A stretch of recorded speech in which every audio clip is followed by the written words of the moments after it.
Has the Financial Discipleship Program been a blessing for me?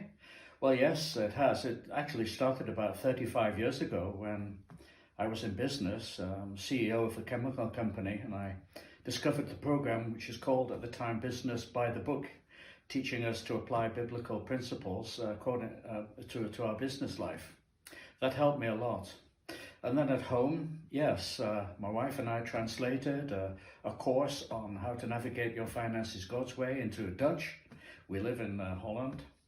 That has been a big blessing to us, having taught us to live frugally, live on a smaller budget than we otherwise would have done, to grow in generosity, and to answer the question, how much is enough?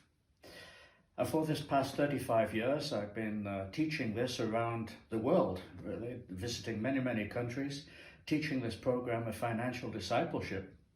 And I've seen many lives being changed as a result of it. So yes, the Financial Discipleship Program has been a big blessing to me, to our family, and to many people around the world. Well, that's a really tough starting question.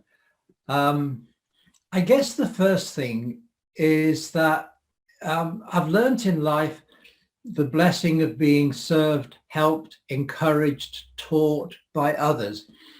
And I guess sort of towards the latter part of my life, I'm just deeply thankful for those people who've supported me, encouraged me, prayed for me, helped me, corrected me occasionally, Olga.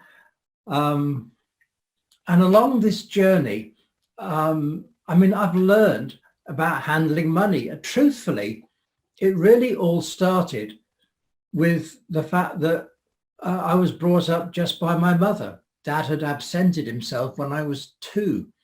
So we had no money in the home. So I think some of my early grounding was just observing mum. And the fact that, for example, Olga, all of my clothes when I was a youngster came from a shop called the Nearly New Shop. And I'll be honest with you, I was always excited at getting clothes from the Nearly New Shop. It never occurred to me that these were clothes that had been worn by other people.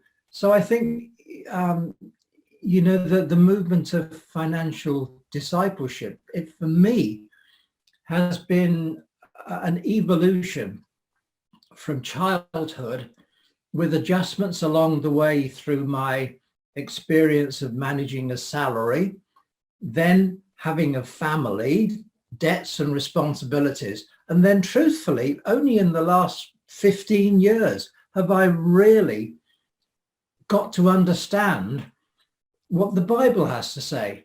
And if I look back, I didn't have to make that many adjustments, because I suppose through my training with my mum, through my training with my business and my professional training, I kind of worked things out. I kind of worked out that I needed not to have credit card debts because I had a revolving credit account and I never had any money on it. It was always up to the maximum. To share with you about the blessings I have received till today for being involved in this ministry. There are many blessings. So first of all, it's a joy to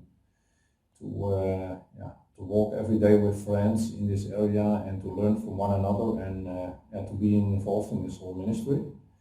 But now sharing about our family life, our personal finances, I think there has been three big blessings in being involved in this ministry till today. First of all, in the beginning I had some idea about my finances, but not an exact idea, and I was not so involved in budgeting. And becoming involved in this ministry really has helped me to work with a budget and to work more strategic in handling finances and also family finances, and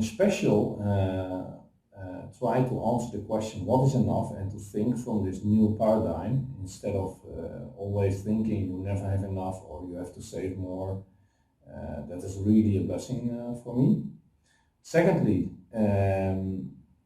I learned also through this ministry that generosity is not something you have to cover at the end of the month, but it's first priority.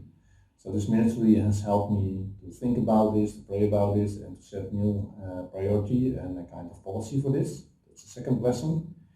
And I think the third blessing is more deeper on a heart level. This ministry has really challenged me the question, where is my heart? Where is my trust? And by checking out my heart, I really found out that it's also in my case, it was and sometimes it's so easily to trust money or your bank account instead of the Lord. So it's just really helped me to know the Lord not only as Savior but also as Lord.